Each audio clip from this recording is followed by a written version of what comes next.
káàbọ̀ sí abala ìròyìn ayọ̀ lórí ètò wa Agogo Ayọ̀.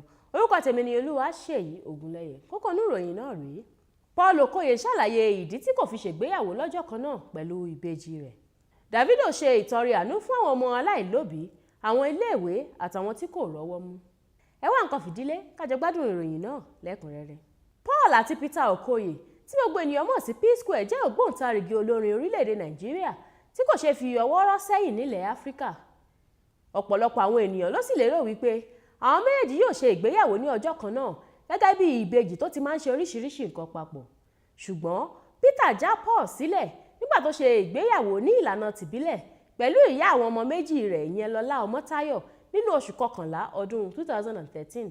Nígbà táwọn oníròyìn béèrè ìdí tí Paul fi bá àfẹ́sọ́nà rẹ̀ àti ìyá ọmọ rẹ̀ ṣègbéyàwó lọ́jọ́ kan náà, Paul ṣàlàyé wípé ìdí tí Peter fi ṣáájú òun ṣègbéyàwó ni pé àwọn obìnrin méjèèjì wá láti ẹ̀yà ọ̀tọ̀ọ̀tọ̀ tó ní àṣà àti ìṣe tó yàtọ̀ síra gédégédé. Ó ní nígbà tí Anita jẹ́ ọmọ bíbí ilẹ̀ Ìgbò, Lọlá Ọmọ́táyọ̀ jẹ́ ọmọ bíbí ilẹ̀ Yorùbá, àti wípé òun gbọ́dọ̀ lọ sílẹ̀ Ìgbò láti lọ ṣe ìgbéyàwó pẹ̀lú Anita náà ni gẹ́gẹ́ bí Lọlá ṣe ṣe tirẹ̀ nílẹ̀ Yorùbá. Paul wá fi hàn wípé ó ṣeéṣe kí òun àti ìbejì òun ṣe ìgbéyàwó ti ìgbàlódé wọn papọ̀. Lẹ́nu lọ́lọ́ yìí ni a gbọ́ wípé ọ̀kan lára àwọn ọ̀dọ́mọdé ikán olórin orílẹ̀-èdè Nàìjíríà ní David Adeleke tí gbogbo ènìyàn mọ̀ sí Davido ṣe ayẹyẹ ọjọ́ ìbí rẹ̀ nínú oṣù kọkànlá ọdún 2013. Ó sì fi àsìkò náà ṣe ìtọrẹ àánú fún agbègbè rẹ̀.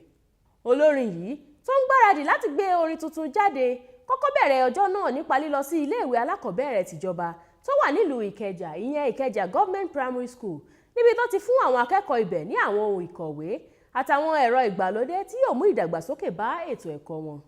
Lẹ́yìn náà, ó lọ sí ilé àwọn ọmọ aláìlóbìí Heart of Gold Children's Hospice àti Heritage Homes Orphanage.